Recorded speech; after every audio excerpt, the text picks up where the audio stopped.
நண்பர்களுக்கு வணக்கம். கடல் உணவுகளில் முள்ளோட சேர்த்து ஒரு மீனை சாப்பிட முடியும் அப்படின்னா அதில் நெத்திலி ஃபர்ஸ்ட்டில் இருக்கும். 3 வகையான நெத்திலி நீங்கள் சென்னை மார்க்கெட்டில் வாங்கலாம். ஒன்று கருப்பு நெத்திலி, இன்னொன்று பெரால் நெத்திலி, அதில் சின்ன சின்ன செதில்கள் இருக்கும். இன்னொன்று இந்த கோவா நெத்திலி. ஒரு சில ஊர்களில் இதை சேராங்கோனின்னு சொல்லுவாங்க, இல்லைன்னா கோ நெத்திலின்னு சொல்லுவாங்க.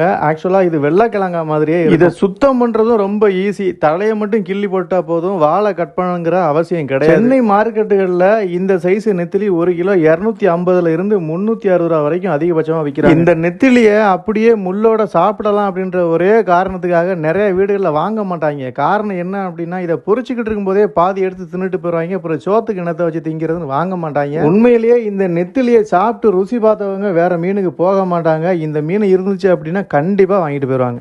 மிளகு சீரகம் ஊற்றி இந்த மீனை அவியல் மாதிரி அவிச்சு சுடுசோத்தில் போட்டு சாப்பிட்டோம் அப்படின்னா வேறு மாதிரி இருக்கும். இல்லை அப்படின்னா 65 பண்ணியும் சாப்பிடலாம். இதுக்கு பக்காவான குழம்பு அப்படின்னா சிக்கன் சுக்கா குழம்பு. இந்த மீனை பொரிச்சு சாப்பிட போகிறீங்க அப்படின்னா மிளகா பொடிக்கு பதிலாக நீங்கள் மிளகுத்தூள் போடலாம். மிளகா பொடி சூட்டை கிளப்பிடும். மிளகு உடம்புக்கு நல்லது. சாதாரணமாக ஒரு பருப்பு குழம்போ இல்லை ஒரு புளி தண்ணியோ பிழைஞ்சிக்கிட்டு இந்த நெத்திலியை பொரிச்சு வச்சு சாப்பிட்டீங்க அப்படின்னா அந்த மாதிரி இருக்கும். வாழை இலையை விரிச்சு சுடுசோத்தை அதில் போட்டு ஃபஸ்ட்டு சிக்கன் சுக்கா குழம்பு ஊற்றி சாப்பிட்டோம் அப்படின்னா அது ஒரு சுவையை கொடுக்குது. அதுக்கப்புறம் அந்த பொரிச்ச நெத்திலி மீன்களை ஒரு 2-3 உள்ள இறக்கணும் அப்படின்னா அது ஒரு சுவை. டச்சுக்கு தக்காளி ரசத்தை மிஸ் பண்ணிடாதீங்க. தக்காளி ரசம் நெத்திலி ஃப்ரை அட்டகாசமா இருக்கும். ட்ரை பண்ணி பாருங்க.